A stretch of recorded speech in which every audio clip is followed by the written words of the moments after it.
Estás en la señal internacional de Saber Sin Fin. .com. Ustedes están en el programa Ecléctica y nuevamente aprovechando la presencia de Alejandro, un buen amigo. Pues ¿cómo están todos? Muy buenos días.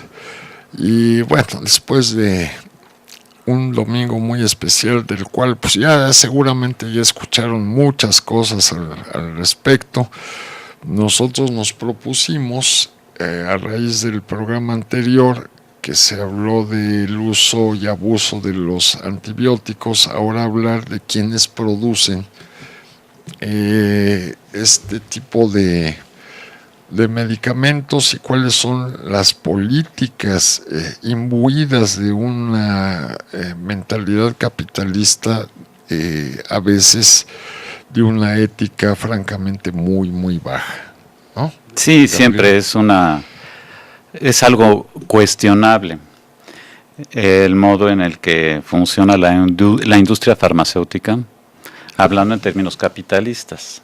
Sin embargo, tampoco se puede menospreciar, porque evidentemente la medicina ha logrado avances impresionantes, ¿no? Esa es una realidad inobjetable.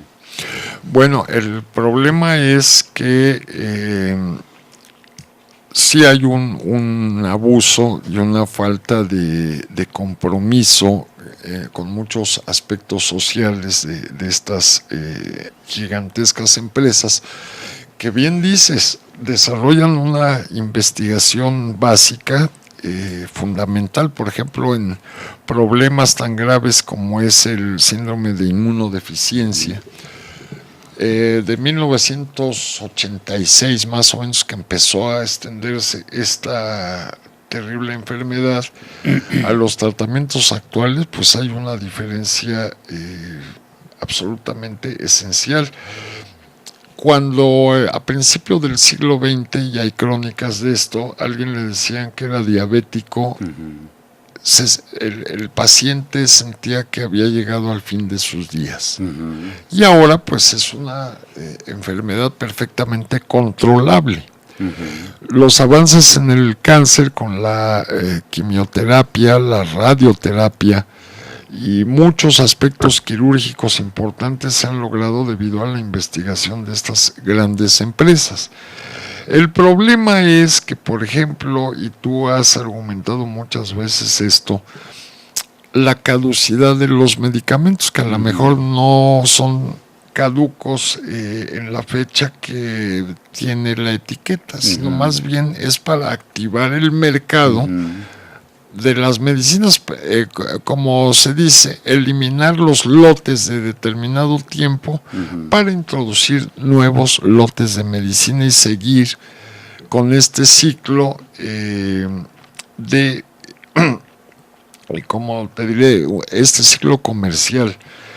Entonces, bueno, pues es una especie de paradoja, porque hay investigación realmente muy importante en muchos medicamentos, pero por otro, el interés comercial pues sigue dominando, yo creo que el escenario de las grandes empresas farmacéuticas que mueven cada año miles y miles de millones de euros o de dólares, como quieran, ¿no? ¿No es así? Sí, es una cantidad impresionante.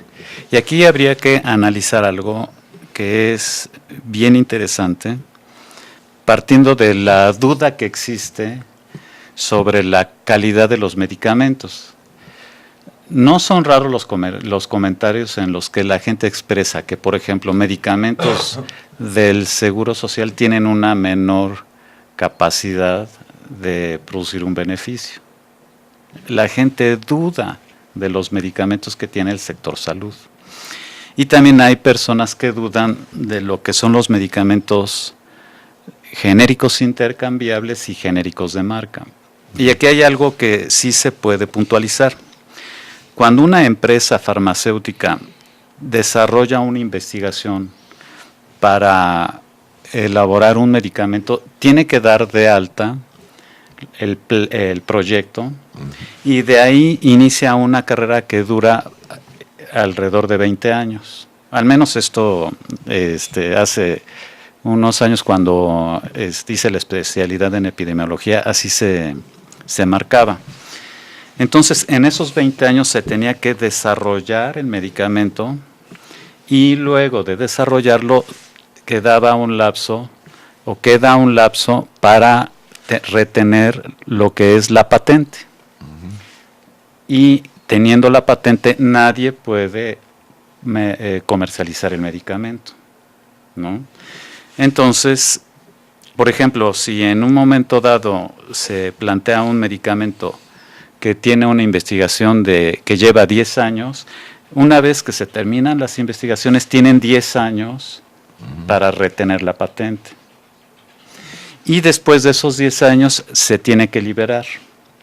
Entonces, una vez que se libera, para que los medicamentos puedan comercializarse, tiene que hacerse una investigación que se engloba dentro de lo que es el genérico intercambiable. El genérico intercambiable, que son aquellos medicamentos que tienen una G y una I, son medicamentos que también llevan una investigación, pero no es una investigación orientada a ver el beneficio terapéutico. O sea, no evalúa si curan o no curan. Lo que evalúan son los efectos secundarios. De hecho, se les da incluso a personas sanas para ver si no tienen efectos secundarios. O sea que es una investigación orientada nada más al riesgo sin que tenga que evaluarse el beneficio terapéutico. Entonces es una investigación más económica. Y esos retienen también una especie como de patente para poderlo comercializar.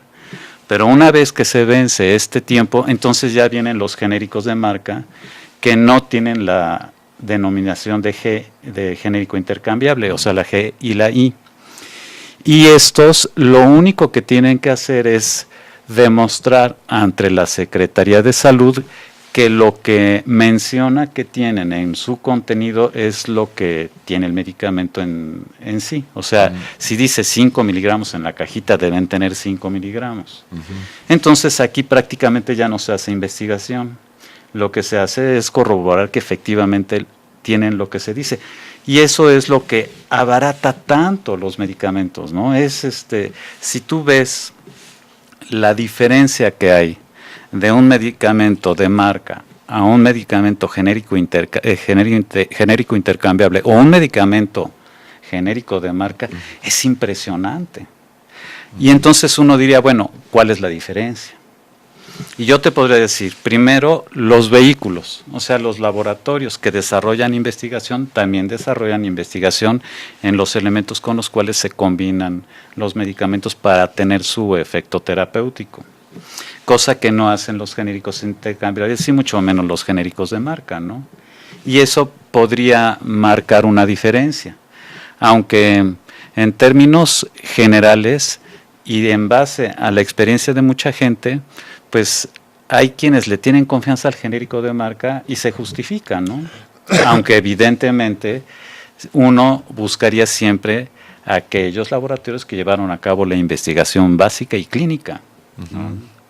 Pero sí es de alguna manera una cuestión que se puede considerar perversa porque llega el momento en el que la accesibilidad a los medicamentos se vuelve imposible para grandes grupos mayoritarios, ¿no?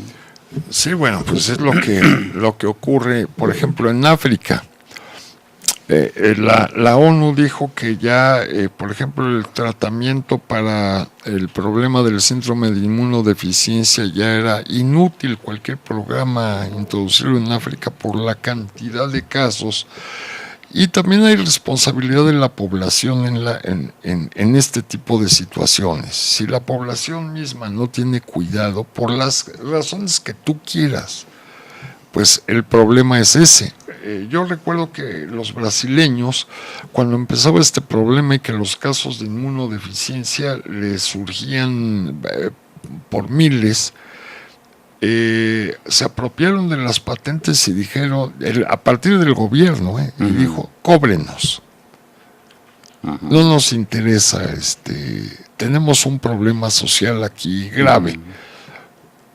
Bueno, tenían razón en cierta forma, pero aquí sí el problema es que si no se pagan esos precios, el problema es que tampoco hay investigación de este nivel. Por ejemplo, no sé si Pfizer siga siendo un laboratorio alemán, creo que no. No sé bien. Bueno, yo tampoco sé, pero lo más probable es que ya sean fusiones, ¿no?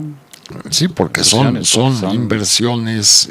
La Bayer de Alemania, que tiene un montón de antibióticos, la Pfizer, la Upjohn, la Basilea, no sé si todavía existen algunos de estos o ya se fusionaron. En realidad tienen unas ganancias exorbitantes, independientemente de la investigación que hagan. Ahora, aquí viene una pregunta interesante. ¿Qué sería de la medicina moderna sin la contribución de estos laboratorios gigantes? Bueno, pongamos un caso, el famoso Viagra, ya hay como 10 pastillitas de estas naranjas, azules, etcétera, ¿no? Y parece que estaban investigando una especie de estimulante cardíaco. Sí, era un antihipertensivo. Cuando descubrieron que tenía efectos de otro tipo. Y ahora parece que viene el Viagra femenino, ¿no? Ya hay investigaciones en ese sentido. Y yo creo que las personas que usan este tipo de medicamentos en realidad logran en la vida un nivel de bienestar en realidad importante. De otra manera serían personas con limitaciones que posiblemente los hagan infelices. Hablando del tema de la sexualidad, que siempre es tan importante, ¿no? ¿Cuál es el problema de esto? Que a esos costos que tienen los medicamentos, dejan fuera de su poder curativo a una cantidad gigantesca de población a nivel mundial. Como bien dices, ¿qué pasa con instituciones como el ISSSTE, el ISSSTEP, el Seguro Social? ¿A quién le compran? ¿Cómo le compran? Y si realmente tenemos un medicamento X de laboratorio, digamos Pfizer, y el mismo medicamento pero del Seguro Social, y pesamos sus componentes, ¿qué esperaríamos? ¿Que tengan lo mismo? Es que debe ser, la Ley General de Salud marca que deben ser los mismos. O sea, no hay vuelta de hoja y las supervisiones son estrictas. Y David ya nos está pidiendo el tiempo para unos mensajes. Entonces regresamos en un momento. Estás en la señal internacional de saber sin fin.com.